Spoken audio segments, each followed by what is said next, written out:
हरे कृष्णा। राधे राधे किशन दासी के चैनल में आप सभी प्यारे पे बिहारी जी के भक्तों का स्वागत है। और आप सब कैसे हो? कान्हा जी की कृपा से आप सब ठीक होंगे। तो आज है पुत्रदा एकादशी, पौष मास के शुक्ल पक्ष की पुत्रदा एकादशी है। तो सभी को बहुत बहुत बधाई हो। चलिए जी कीर्तन कर लेते हैं। श्रीमन नारायण नारायण नारायण भजमन नारायण नारायण नारायण लक्ष्मी नारायण नारायण नारायण गोविंद नारायण नारायण नारायण। बोलो श्री नारायण भगवान की जय, लक्ष्मी नारायण भगवान की जय, एकादशी महारानी की जय। तो चलिए जी शुरू कर लेते हैं। पौष मास के शुक्ल पक्ष की इस एकादशी का व्रत संतान प्राप्ति और उनकी रक्षा एवं प्रगति के लिए प्रत्येक नर नारी को करना चाहिए। सुंदर पुत्र प्राप्ति हेतु आज भगवान विष्णु की पूजा की जाती है। युधिष्ठिर बोले, श्री कृष्ण अब कृपा करके शुक्ल पक्ष की एकादशी का महत्व बताइए। उसका क्या नाम है, कौन सी विधि है तथा उसमें किस देवता का पूजन किया जाता है। भगवान श्री कृष्ण ने कहा, राजन पौष के शुक्ल पक्ष की जो एकादशी है उसे बतलाता हूँ, सुनो। राजन पूर्वोक्त विधि से ही यत्न पूर्वक इसका व्रत करना चाहिए। इसका नाम पुत्रदा है। यह सब पापों को हरने वाली उत्तम तिथि है। समस्त कामनाओं तथा सिद्धियों के दाता भगवान विष्णु इस तिथि से अधिदेवता है। चराचर प्राणियों सहित समस्त त्रिलोक में इससे बढ़कर दूसरी कोई तिथि नहीं है। इसके पुण्य से मनुष्य तपस्वी, विद्वान और लक्ष्मीवान होता है। इसकी मैं एक कथा कहता हूँ, सुनिए। भद्रावती नगरी में सुकेतुमान राजा राज्य करता था। उसकी स्त्री का नाम शैव्या था। वह निपुति होने के कारण चिंतित रहती थी। इस पुत्रहीन राजा के पितर रो रोकर पिंड लेते थे और सोचा करते थे, इसके बाद हमें कौन पिंड देगा। इधर राजा को भी राज्य वैभव से भी संतोष नहीं होता था। इसका एकमात्र कारण पुत्रहीन होना था। वह विचार करता था कि मेरे मरने पर मुझे कौन पिंड देगा। बिना पुत्र के पितरों और देवताओं से उरण नहीं हो सकते। जिस घर में पुत्र ना हो वहां सदैव अंधेरा ही रहता है। इसलिए मुझे पुत्र प्राप्ति के लिए प्रयत्न करना चाहिए।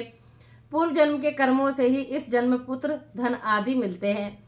इस तरह राजा रात दिन इसी चिंता में लगा रहता। एक दिन राजा ने अपना शरीर त्याग देने की सोची, परंतु विचार करने लगा कि आत्मघात करना महापाप है। राजा इस तरह मन में विचार कर एक दिन वन को चल दिया। राजा घोड़े पर सवार होकर वन में पक्षियों और वृक्षों को देखने लगा। सभी जीव अपने बच्चों के बीच में घूम रहे हैं। तो राजा को प्यास लगी। वह अत्यंत बेचैन होने लगा और पानी की तलाश में आगे बढ़ा। कुछ ही आगे जाने पर उसे एक सरोवर मिला। उस सरोवर के चारों तरफ मुनियों के आश्रम बने हुए थे। उस समय राजा के दाहिने अंग फड़कने लगे। राजा मन में प्रसन्न होकर सरोवर के किनारे बैठे हुए मुनियों को देखकर घोड़े से उतरा और प्रणाम करके उनके सन्मुख बैठ गया। इस पर राजा ने उनसे पूछा, हे मुनीश्वरों, आप कौन हैं और किस लिए यहाँ सो रहे हैं। मुनि बोले, हे राजन, आज पुत्र की इच्छा करने वाले को संतान देने वाली पुत्रदा एकादशी है। हम लोग विश्व देव हैं और इस सरोवर पर स्नान करने आए हैं। इस पर राजा बोले, हे मुनीश्वर, मेरे भी कोई संतान नहीं है, कोई पुत्र नहीं है। यदि आप मुझ पर प्रसन्न हो तो एक पुत्र का वरदान दीजिए। मुनि बोला, हे राजन, आज पुत्रदा एकादशी है, आप इसका अवश्य ही व्रत करें। भगवान की कृपा से आपके अवश्य ही पुत्र होगा। मुनि के वचनों के अनुसार राजा ने एकादशी का व्रत किया और द्वादशी को पारायण किया और मुनियों को प्रणाम करके अंत में अपने महल को वापस आया। अंत में रानी ने गर्भ धारण किया और 9 माह के पश्चात उसके एक पुत्र पैदा हुआ। वह राजकुमार अंत में अत्यंत वीर, धनवान, यशस्वी और प्रजापालक हुआ।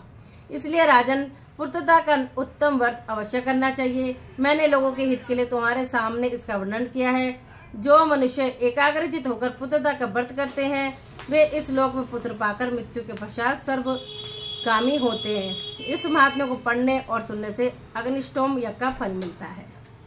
बोलो पुत्रदा एकादशी की जय। तो देखिए, आपने सुना पुत्रदा एकादशी का महत्व, और ये बात परम सत्य है। जो भी सच्चे हृदय से, सच्चे मन से श्री हरि का स्मरण करते हुए ये व्रत करता है, उसकी प्रभु झोली जरूर पड़ते हैं, उसके पुत्र प्राप्त होता है, संतान प्राप्ति होती है।